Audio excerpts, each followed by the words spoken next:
Assalamualaikum warahmatullahi wabarakatuh.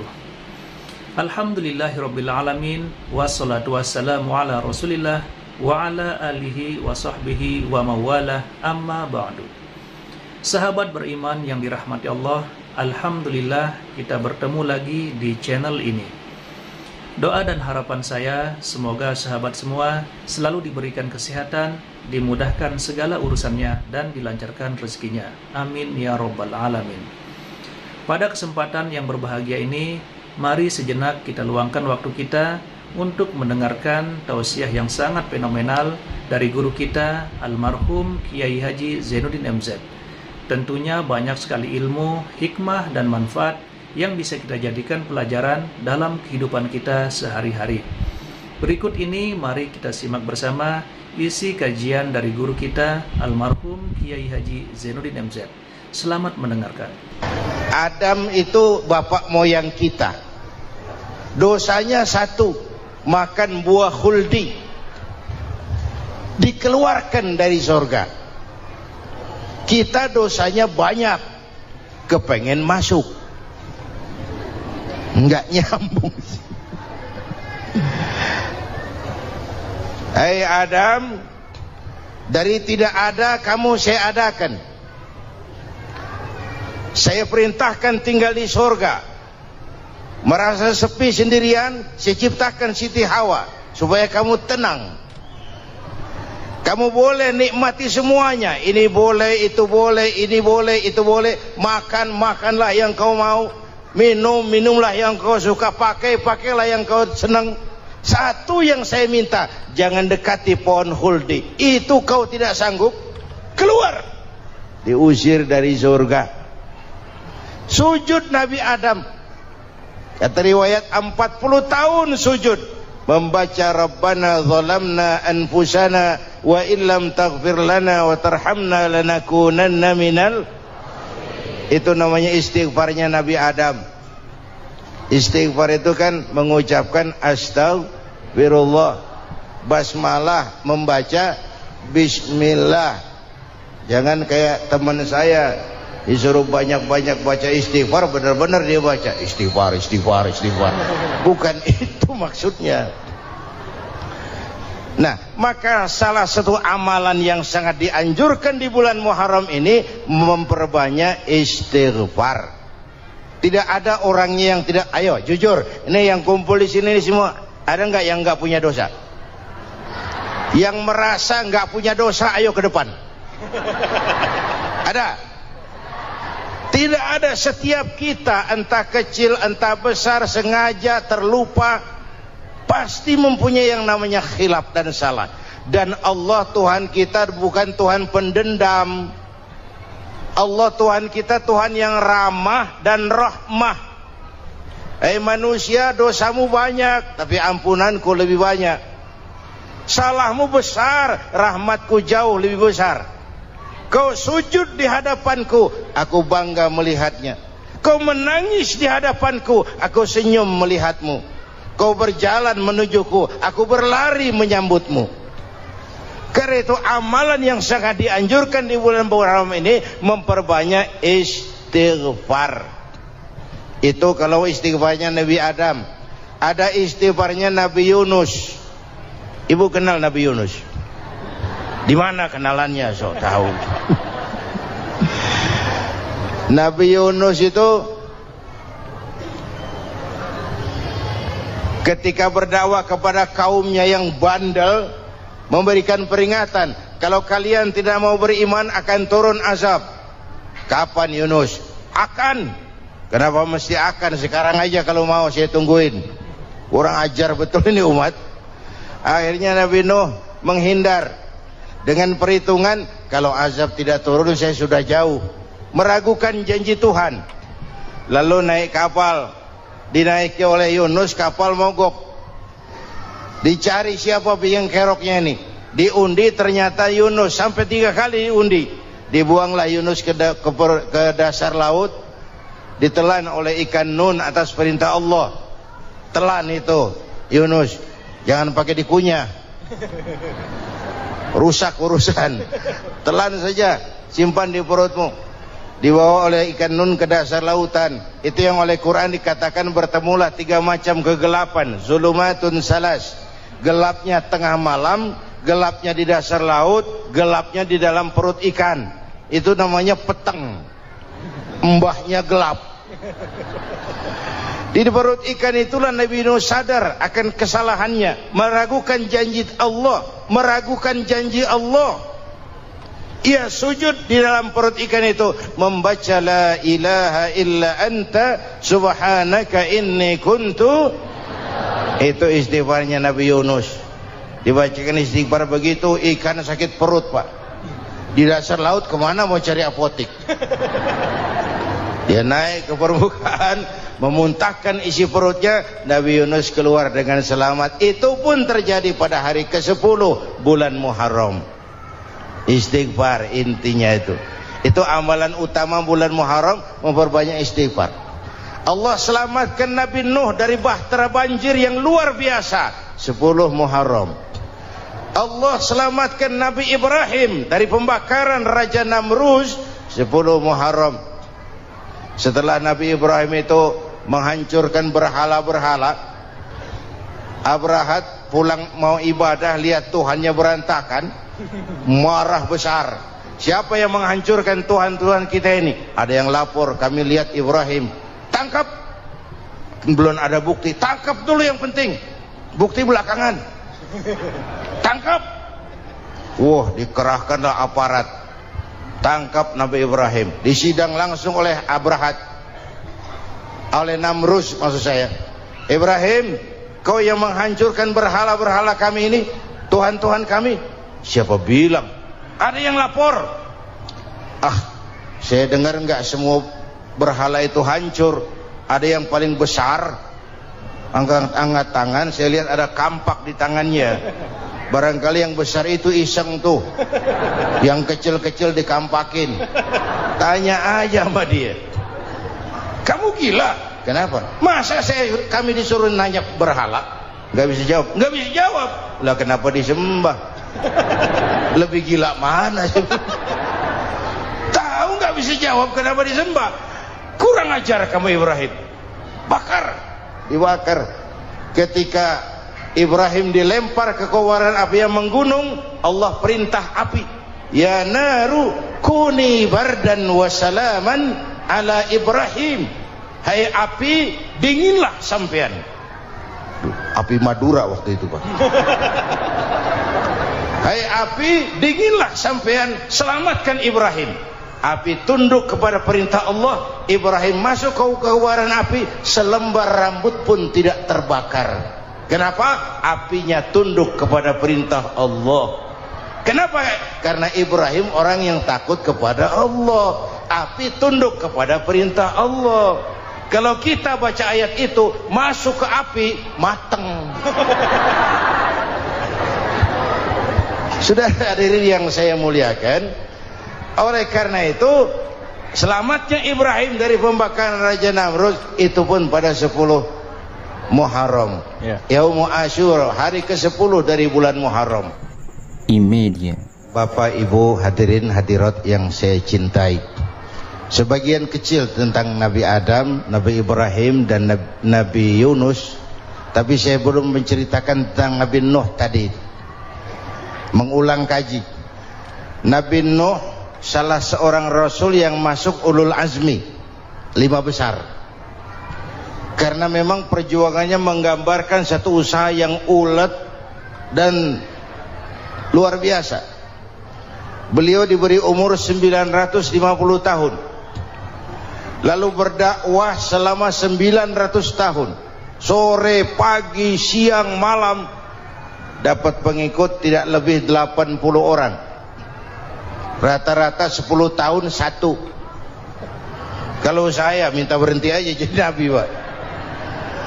Ustadz mana masih mau buka pesantren? 10 tahun buka pesantren, yang nyantri cuma 1.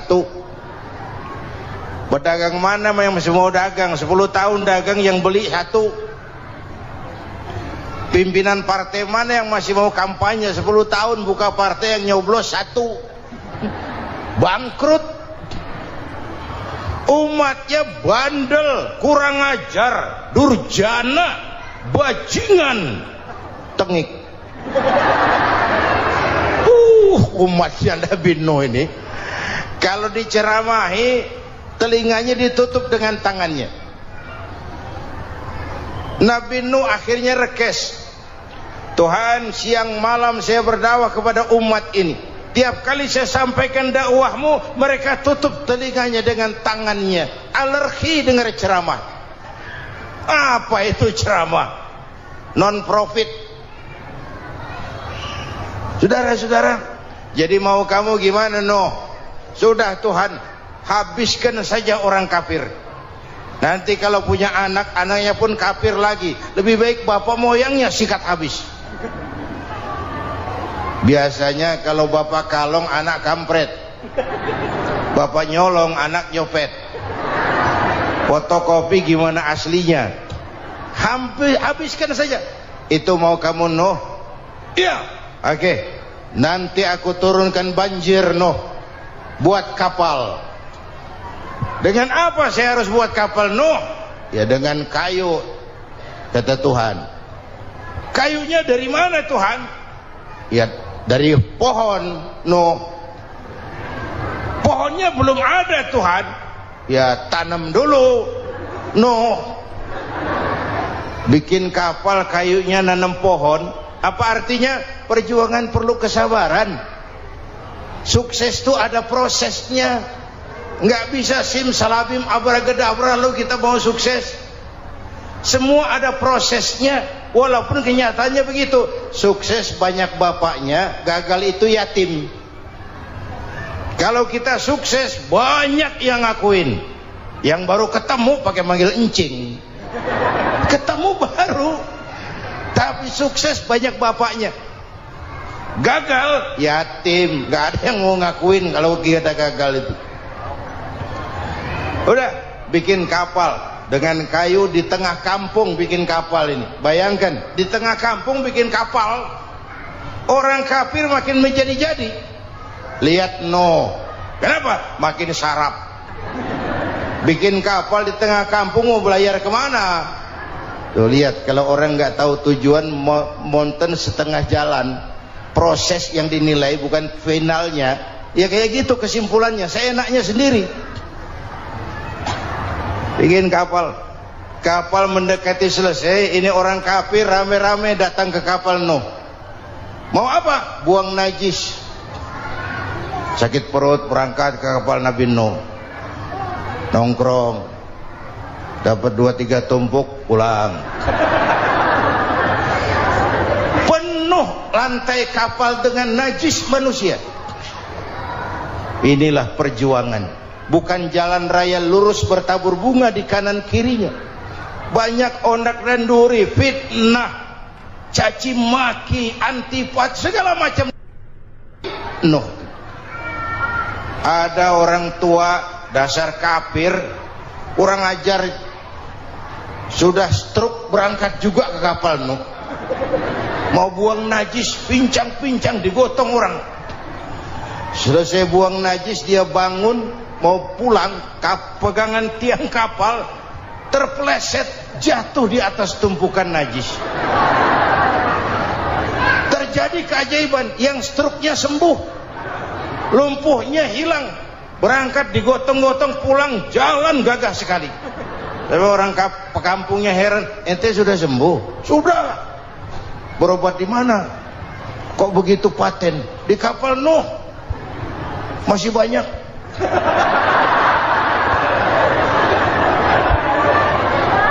Yang berasa perlu obat bawa rantang, ambil bersih lagi geladak kapal itu. Sudah selesai Nuh? Selesai. Oke, kau orang yang beriman bersamamu, binatang serba sepasang, naik Nabi Nuh, naik orang beriman, naik binatang serba sepasang. Ini cikal bakal penyelamatan manusia, Pak. Naiklah orang beriman, sudah naik semua, Nabi Nuh kontrol. Ini contoh buat kita, kontrol. Sudah naik semua teman-teman, sudah. Pemimpin yang baik bukan cuma terima laporan di belakang meja. Laporan itu yang mana juga bagus. Sama juga kampanye. Kampanye yang mana juga merdu. Kalau saya kalau aja yang dihitung. Pernah ada calon bupati kampanye janji, kalau saya berhasil kita akan banyak bangun jembatan di daerah kita. Orang tanya, Pak, nggak ada sungai di kampung kita, Pak. Dia bilang, sungainya kita bangun sekalian. Udah kadung janji, mana pula orang mau bangun sungai ini.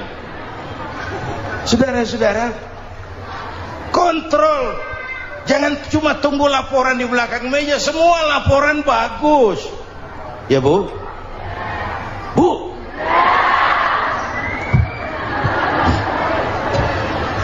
Nabi Nuh kontrol. Sudah naik semua? Sudah, Nuh. Pulan bin Pulan naik. Naik, Nuh. Paimin bin Tukijo naik.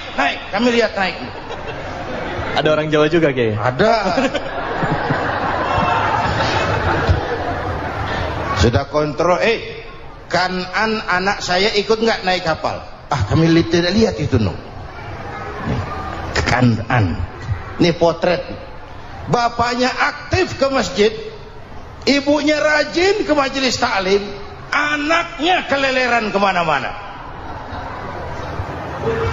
Bukan di sini, di Prancis. Udah di sini insya Allah sama.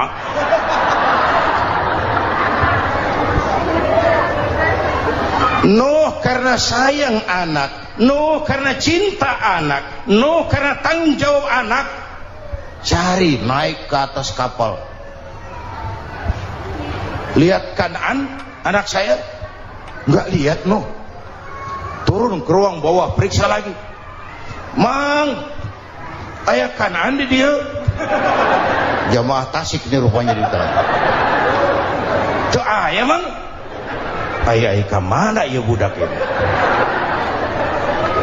Turun ke bawah, tanya lagi. Ono Kanan toh? Orang nano raketok. Rombongan Jawa Tengah naik ke atas buritan. Dari buritan kelihatan ternyata Kanan tidak ikut naik kapal, kumpul di darat bersama orang kafir. Ini potret kita sekarang. Kumpul sama orang kafir, hanyut anak-anak kita, ditelan budayanya orang kafir, ditelan tradisinya orang kafir, ditelan pergaulannya orang kafir. Nuh karena sayang anak dari atas manggil. Dalam Quran dijelaskan itu. Karena Nabi Nuh di atas, Kanan di bawah, teriak, ya bunayyar kam ma'ana. Begitu dalam Quran ayatnya. Cuma ini pakai gaya memanggil supaya kelihatan kegambar, kira-kira Nuh manggilnya begitu. Ini namanya gaya dakwah, Pak. Kalau ceritanya datar nggak menarik. Maka Nuh memanggil Kanan, ya bunayyar kam ma'ana. Kata yang dengar, Ini gaya orang manggil, ya bunayyar kam ma'ana. Kanan kesini nak, naik kapal sama papi. Kata Kanan di bawah itu, nggak mau papi, John di sini saja.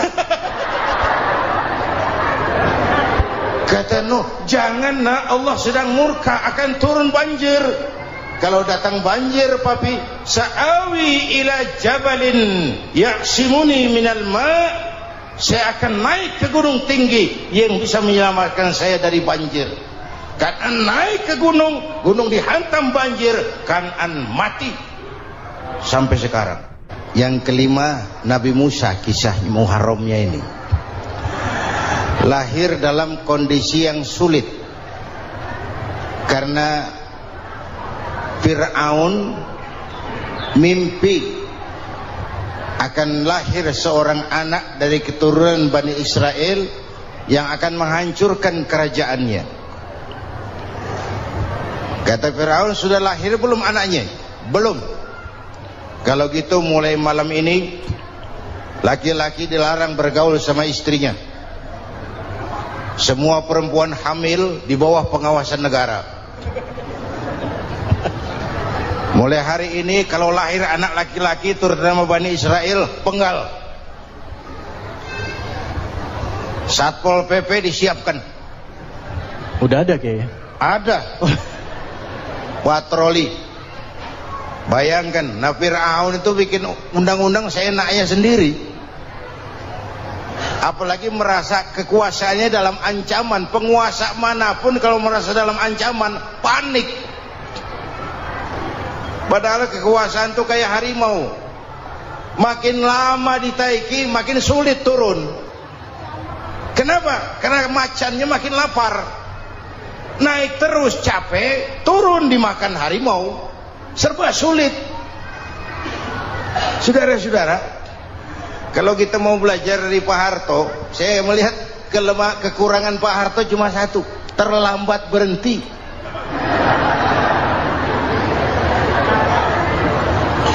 Terlambat berhenti. Di sekelilinginya banyak tukang jilat, tukang semir. Pak, kalau tidak ada Bapak kami bagaimana, Pak? Saudara hadirin yang saya hormati, maka sering saya ingatkan, temanmu yang sejati adalah teman yang membuat kamu jadi benar, bukan teman yang selalu membenarkan kamu. Berapa banyak pejabat-pejabat hancur karena selalu dibenarkan oleh lingkungannya. Bapak benar, Pak. Bapak bijaksana, Pak. Itu tepat, Pak. Benar. Buang angin pun kata kelilingnya, oh Bapak sehat. Temanmu yang sejati, teman yang bikin kamu jadi benar, bukan teman yang selalu membenarkan kamu. Bapak Ibu hadirin yang saya hormati, tapi kehendak Allah terjadi. Lahirlah Musa. Bayinya dihanyutkan di sungai Nil. Bayi sudah menderita, dihanyutkan di sungai Nil. Dan akhirnya besar di lingkungan istana Fir'aun. Diriwayat oleh Ratu Aisyah, perempuan Fir'aun, setelah mulai berjuang, terjadilah itu. Musa dan pengikutnya dikejar oleh Fir'aun. Sampai di tepi laut, Allah wahyukan Musa, lempar tongkatmu ke laut. Dalam kondisi darurat, mukjizat tiada jalan. Kondisi darurat. Kalau tidak, mukjizat itu maunya Allah, bukan maunya Nabi. Nabi nggak kuasa. Allah yang mau. Tapi hidup Nabi bukan mukjizat, manusiawi. Tidak mentang-mentang ada mukjizat tongkat, tiap sulit main tongkat. Nggak usah berjuang kalau begitu. Itu darurat menyelamatkan umat. Tongkat dilempar ke laut, laut terbelah. Laut terbelah. Itu secara visualnya bisa kita lihat dalam film The Ten Commandments. Udah nonton belum? Urusan nonton kalah sama Ustadz bagaimana sih? Ten Commandments, 10 firman Tuhan. Tekniknya bagus loh. Bagaimana laut terbelah. Musa lewat, Fir'aun mengejar. Musa sampai di ujung sana, Fir'aun masih di sama tengah perjalanan. Laut nutup kembali. Laut menutup kembali, Fir'aun tenggelam, cengap-cengap di lautan. Begitu nafas sampai di tenggorokan, Fir'aun sambil cengap-cengap itu, amantu bi Rabbi Musa wa Harun. Duh, kalau begini mah saya juga percaya sama Tuhannya Musa. Mereka mau jengkel, goblok loh. Terlambat sekarang. Ditenggelamin terus. Modar. Musa selamat. Fir'aun mati. Jenazahnya, jasadnya terdampar di pinggir laut. Beberapa waktu kemudian ditemukan orang, dimumi, dibalsem, diawetkan. Itu sesuai janji Quran.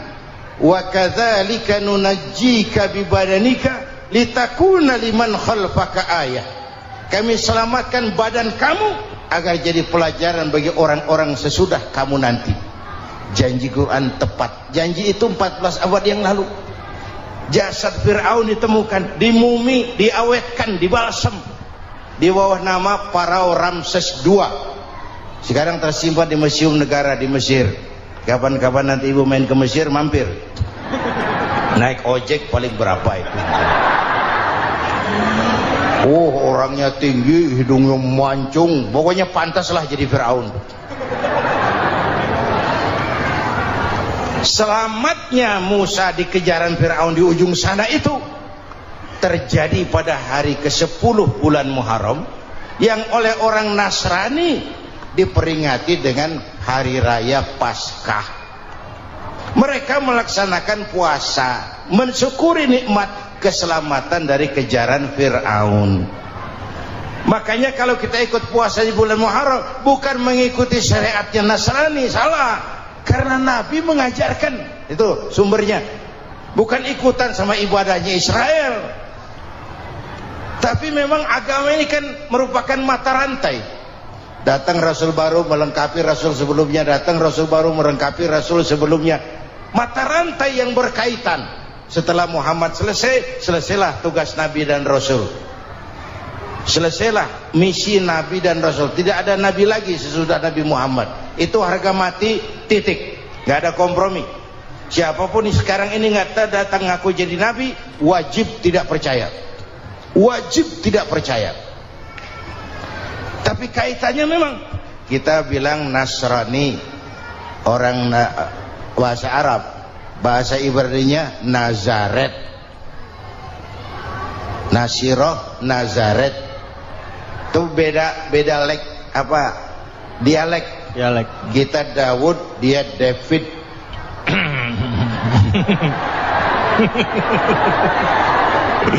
Ibrani. Kita Ali, dia Alek. Kita Sulaiman, dia Solomon. Kita Camat, dia Comot. Ini yang ngomong ini comot sembarang. Imedia. Bapak dan Ibu jamaah yang saya cintai, pertanyaan pertama, hijrah qalbiyah. Ada hijrah badaniyah, hijrah fisik yang dilakukan Nabi dan sahabat dari Mekah ke Madinah. Itu hijrah badaniyah. Ada hijrah qalbiyah, hijrah hati. Dan ini yang kita perlukan sekarang. Karena refleksinya akan membias kepada alur kehidupan. Kalau hati kita mau berhijrah, fisik akan ngikuti. Hijrah dari tempat, dari malas ibadah menjadi rajin ibadah. Hijrah dari maksiat kepada yang ma'ruf, dari berpecah belah menjadi bersatu. Hijrah seperti itu yang sangat kita perlukan. Subhanallah, sangat luar biasa apa yang sudah dijelaskan oleh guru kita almarhum Kiai Haji Zainuddin MZ. Sahabat beriman yang dimuliakan Allah, tetaplah di channel ini karena kajian ini belum selesai dan masih banyak lagi hal-hal menarik yang akan disampaikan oleh guru kita almarhum Kiai Haji Zainuddin MZ. Maka dari itu mari kita lanjutkan kembali. Selamat mendengarkan. Apalagi masyarakat ini paternalistik. Kita harus hijrah mental sekarang ini. Maka yang disampaikan tadi benar. Seorang ketua MK siap mengundurkan diri kalau terbukti anak buahnya terlibat suap. Itu walaupun siap, tapi sudah angin segar buat rakyat. Bahwa masih ada banyak insya Allah pejabat kita yang punya harga diri. Walaupun ada juga pejabat kita yang muka tembok, kulit badak, kuping kebo. Muka tembok, kulit badak, kuping kebo. Biasanya kalau kereta api tabrakan di negara-negara maju, Menteri Perhubungannya mundur. Di kita petugas palang pintu dipecat. Jauh sekali menteri sama petugas palang pintu. Yang benar-benar diadili yang krocok-krocok, kopral-kopral gitu. Padahal hadisnya jelas, ar-rashi wal murtashi finnar. Yang nyuap dan yang nerima suap dua-duanya neraka. Kasus potret belakangan ini, yang nerima suap yang diuber, yang nyuap aman, yang nyuap aman, yang korupsi pajak dikecil-kecilin, yang ngemplang pajak aman. Padahal ngemplang pajaknya triliunan, padahal dia sudah dikasih fasilitas oleh negara mengelola sumber daya alam negara yang artinya milik rakyat. Dia harus bayar pajak, uang pajaknya dikumpulkan bagi sebesar-besar kemakmuran rakyat. Itu tindakan merugikan rakyat. Karena itu betul, saya setuju, hijrah qalbi yang perlu kita lakukan sekarang. Hijrah hati. Kita ini bangsa Indonesia seperti timnas. Timnas sekarang anak-anak muda sudah berani pakai baju PSSI. Iya. Kenapa? Menang. Coba kalau kalah terus, nanti menang. Tapi bangsa Indonesia itu memang seperti timnas, namanya kesebelasan. 11 orang. Walaupun ada pemain bintang, ya ada presiden, gubernur, menteri, itu bintang-bintang. Tapi bintang baru ada artinya kalau dibantu 10 pemain yang lain. Cristiano Ronaldo, siapa itu? Penyerang tengah Real Madrid, bintang. Lionel Messi, siapa lagi itu? Barcelona, bercelana.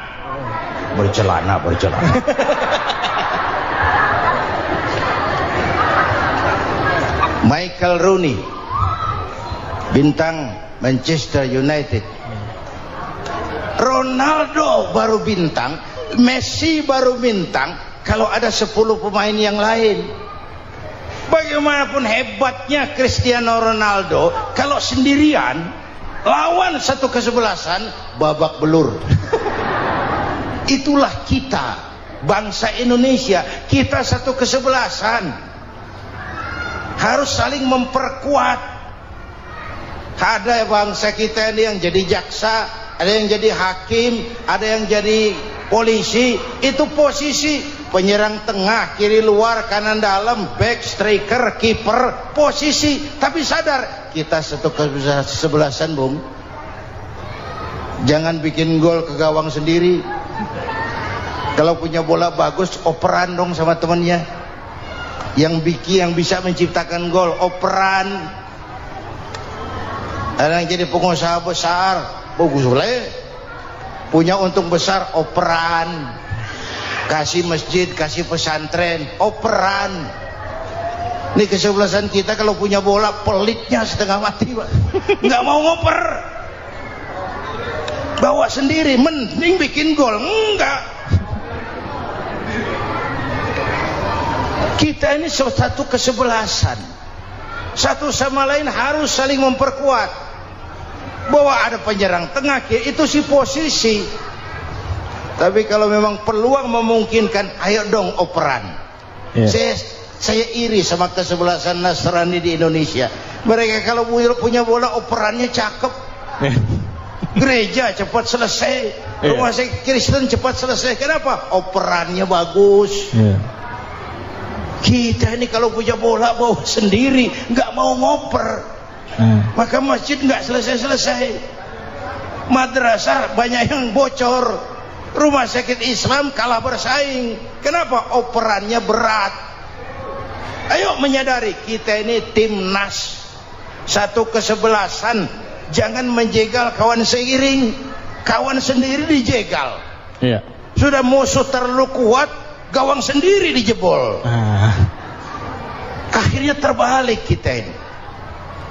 Ujian terberat telah diberikan Allah kepada para anbiya, kemudian para aulia, kemudian para ulama. Summal amsal fal amsal, ke bawah dan ke bawah, diuji setiap orang menurut kekuatannya berpegang kepada agama. Kalau karena anak Melayu bilang, kalau takut dengan ombak, jangan berumah di tepi pantai. Kalau takut diterjang ombak, jangan berumah di tepi pantai. Kata ibu tadi, mau jadi pohon tinggi harus berani ketiup angin. Makin tinggi pohonnya, makin keras anginnya. Takut angin, jangan jadi pohon tinggi, jadilah rumput. Enggak ditiup angin tapi diinjak kebo. Apa yang enggak ada resikonya? Apa yang enggak ada resikonya? Semua nabi ada yang dihantam kekuasaan yang arogansi. Ibrahim berhadapan dengan Namrud. Musa berhadapan dengan Fir'aun. Ada yang diuji dengan berhadapan umat yang sangat kurang ajar. Ada yang diuji dengan gosip yang dahsyat. Nabi Yusuf digosipi sama Zulaikha itu. Nabi Yusuf